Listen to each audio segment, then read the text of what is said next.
So this will be my first English sentence today. Ooh. Oh, it's working now. Hey. Thank you. This is like your fifth. Oh, number yeah. 5. So thanks for the audience. My English is very bad. I just realized 2 hours ago that Laurie is not speaking German. So It's very bad. I'm because sorry. I mean I read the book in German, but okay, here we go. I hope you understand English, but I think as everybody of you is a fan of Laurie or at least knows her, she speaks perfectly English. You will understand. Yes. I'm. Yeah.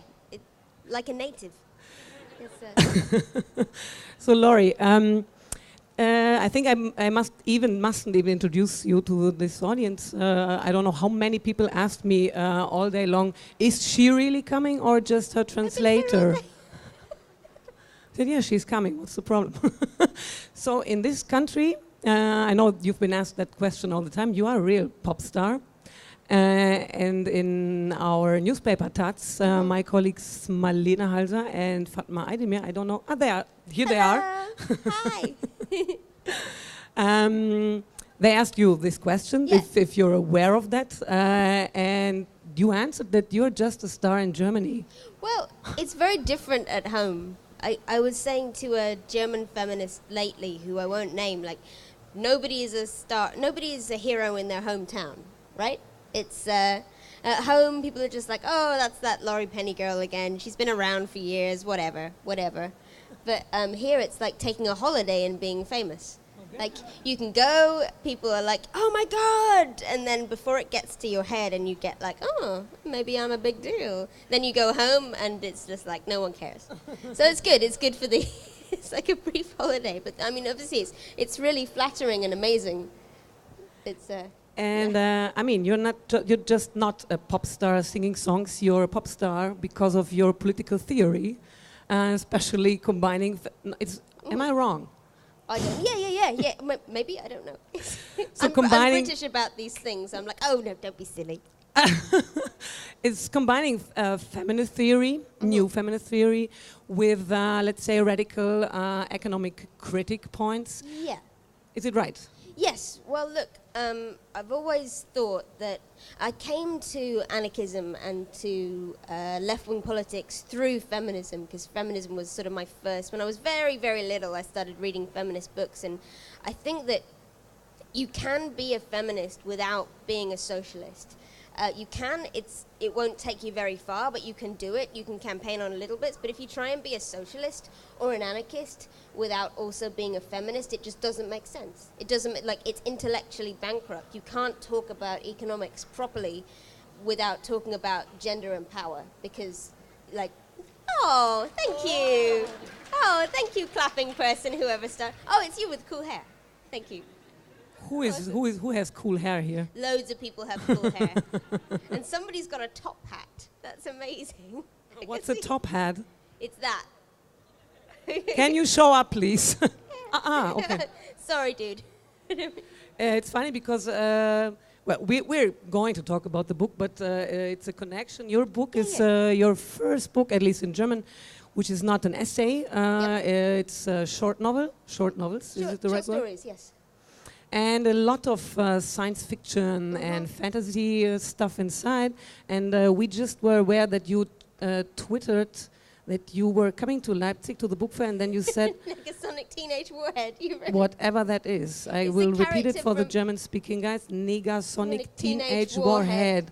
She's a character from the film Deadpool that just came out. Okay. And I was, well, look, like, this is an amazing convention, because it's like a sort of proper literature, and then there's this massive nerd convention next door, and I didn't realize before I came here, because I love nerd convention, I'm this huge nerd, and like I was like, I've not got a costume, but like this character happens to like dress a lot like me, so I'm like, oh, I'll just say I'm that girl. But yeah, it's amazing. We went around the sorry, please, this you asked, so now I'm gonna be like, oh my god.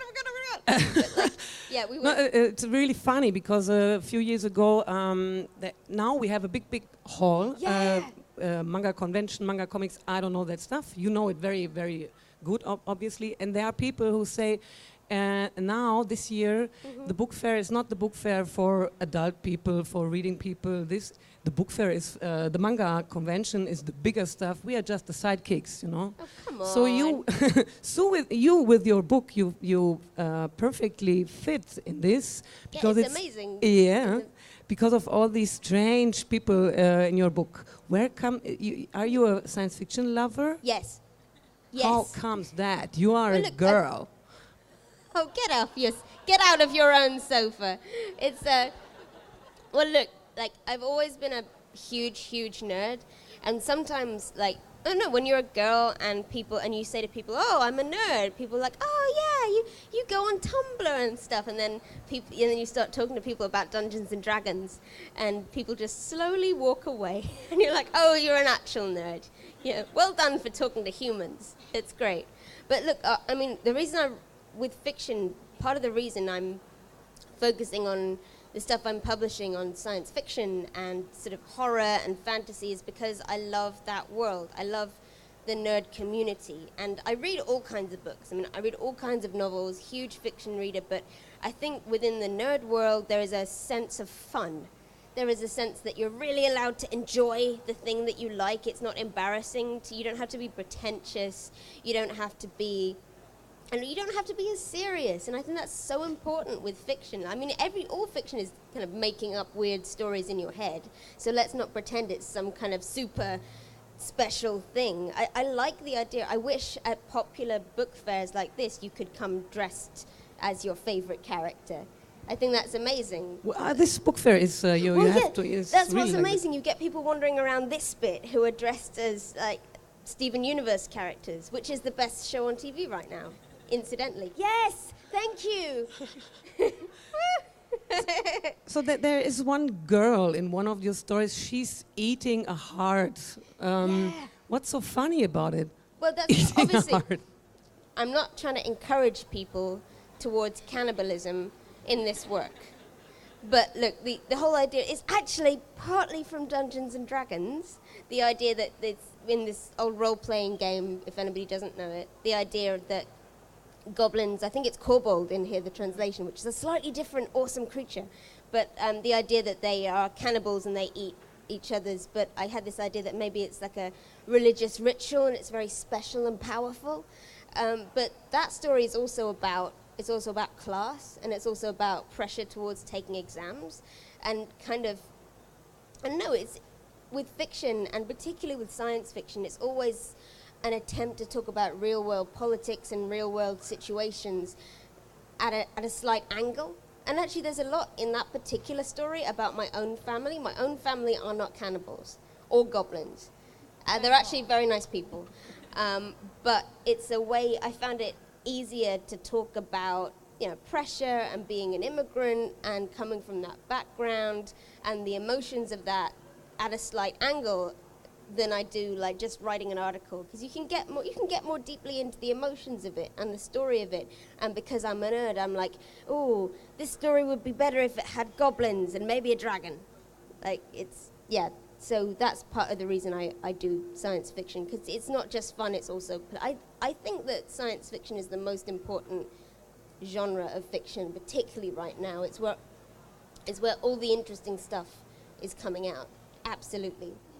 But I'm not a science fiction expert at all, but in my at least very short knowledge, I don't know any feminist science fiction, or am I too silly?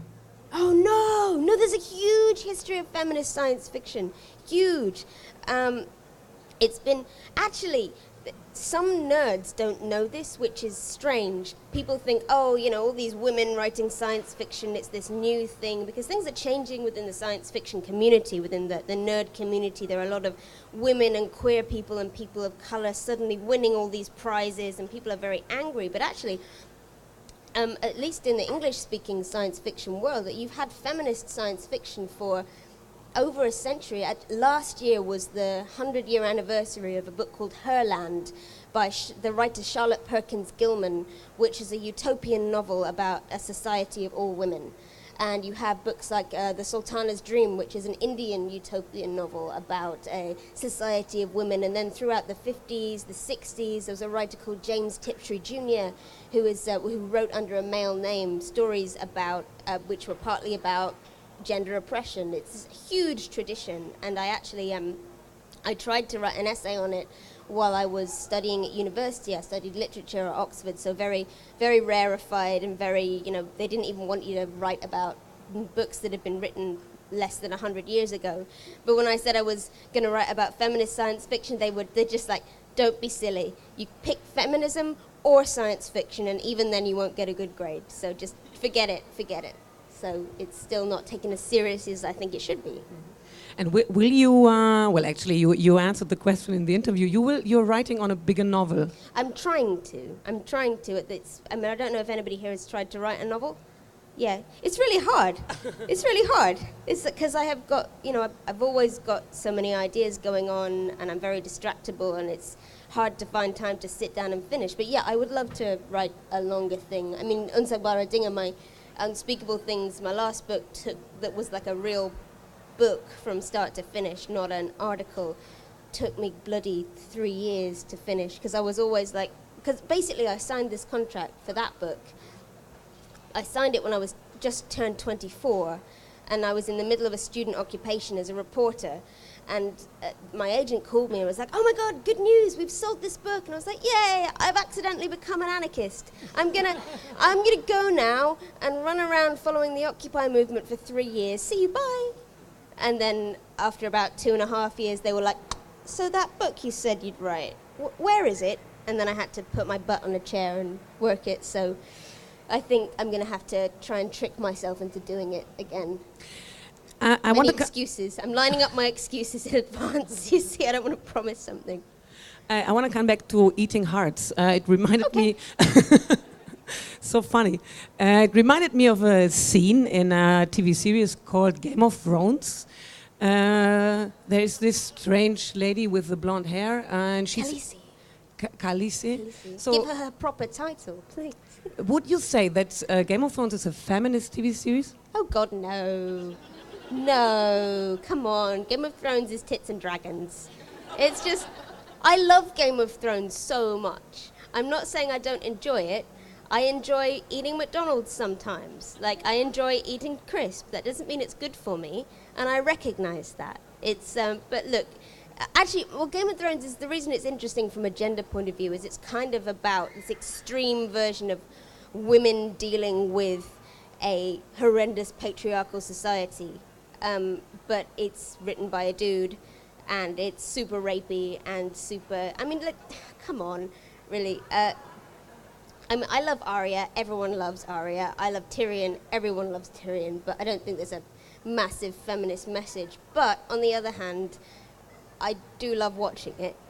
So it's this kind of, there's this thing within modern feminist and social justice culture where you're either, the idea is that you can't criticize something whilst also enjoying it. There is this idea that if you say something's gross and sexist, then you can't also sit down and watch it. And if that was the case, then I would watch only Steven Universe. And like, there are only 57 episodes of Steven Universe, and I've seen them all, so I'm going to have to watch things that are problematic. Otherwise, it's... I'm sorry, is anybody following me here, or am I just talking Tumblr language to the internet? That's because I can do that, that's fine. But yeah, it's... another question to a TV series. I mean, we all love it, and I forgot which character, but there's one... it's... it's the story I loved most. It's about a girl. Wait, the title is Blue Monday. Blue Monday, yeah. It's a story about a girl she doesn't like cats, but her friend does. Her girlfriend, Her girlfriend does. And well, she's getting weird because the girlfriend's leaving, and the cat stays home. And she's. You have to because my English is so bad. Can you please retell the story of? Oh God! Well, look, the story is. It was an idea about what if the government produced cat videos on an industrial scale in order to keep the population My brain is a lot more strange than some people realize when I'm just trying to talk about politics. I'm really sorry. But partly it was an attempt to talk about what happens in a relationship when one person is extremely depressed. And that's partly what the story is about, from various experiences that I've had and my friends have had. But also, I mean, part of that story is just an attempt to, like, I have opinions about cats. Right? Sometimes, look, when you're a political writer, I find that a lot of people who are political writers, they have their thing that they talk about, their one or two things, and I talk about feminism, social justice, and economics, and then they'll have this weird idea that's totally unrelated, and they feel like bad about saying it, but one of mine is that everyone should eat more insects. Insects are a really important source of protein. You see what I mean? Like, it's not connected to anything else I do. The other one is cats are evil and are taking over society. And this was kind of my attempt to put that out there because it really doesn't relate to any of my work that I do. It's off-brand, so I made a character say it instead, so I could release all of those years of emotions and resentments toward these animals, to which I'm deeply allergic. And everybody seems to expect me to love cats because I'm a feminist, and I resent that. Anyway, it's all in there. It's a long rant. It's a really nice one, and she's as scary as she is. She loves to. She says in a sentence, "I don't want to do anything. I just want to be lazy and watch Scandal." Why Scandal? Oh, Scandal's a pretty good show. And there's so much of it, and you can look. Come on, this is a character. It's an attempt to talk about depression, but also kind of maybe in a funny way. I don't know. It's nice to write. So the difference between fiction and nonfiction, which I find hard, and I think anybody who writes both finds hard, is that if you're developing a nonfiction voice, and if you're writing political articles and opinions, it's all about developing your voice and writing as you, and as you but better on the page. But if you're trying to do fiction, it's the complete opposite. It's ventriloquism. You're trying to write as somebody completely different and somebody who has a different experience. And people who are trained only in fiction, it comes so naturally to them. But sometimes a lot of these stories are in the first person. It's an I voice. And partly it's me trying to develop that empathy, I guess, and develop those different voices. So I guess that's part of what that story is about. I don't know if I'm still new. I'm not new to writing fiction. I'm new to publishing fiction, because most of the fiction I've written has been fan fiction, and nobody's allowed to see it, ever. It's private. It's just for me. But I'm new to publishing real fiction, so that's what this is about. So I want to talk a little bit about Germany, because in Germany you are really something which we didn't see for a long time. It's sure not your hairstyle or whatever, but the way of political writing or feminist writing. You filled like halls like a real pop star in Kreuzberg SO36. Yeah, that was insane. There were hundreds of people standing outside, and they were close to make the biggest ride since the 1st of May 1987, just because they couldn't get inside. What's your explanation? Why in Germany are you a pop star?